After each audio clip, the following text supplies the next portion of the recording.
Doctor Jahangir Kabir স্যারের কথা শুনে তারপরে সমালোচনা করেন।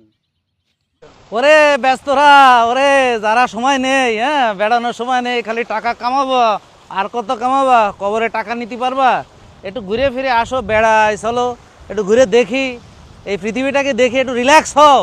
জন্মের তো ব্যস্ত ছিলা জীবনে, ব্যস্ত থেকে কি করতে পারিছো? হ্যাঁ, একটু স্বাস্থ্যেরও যত্ন নিতে পারো না, রুগী হয়েছো, রোগ বাঁধাইছো, ওষুধ খাও, হ্যাঁ অপারেশনের জন্য প্রস্তুতি নিতেছো, বুকে রিং পরাবা, রিংয়ের টাকা জোগাড় করতেছো।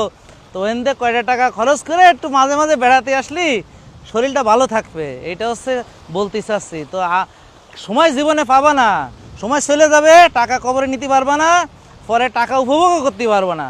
এভাবে বুড়ো নেতায় পোতায় যাবা, তারপরে যাইয়া অবসরে আসলি তখন কি আর মজা করার মতো থাকবে বয়স?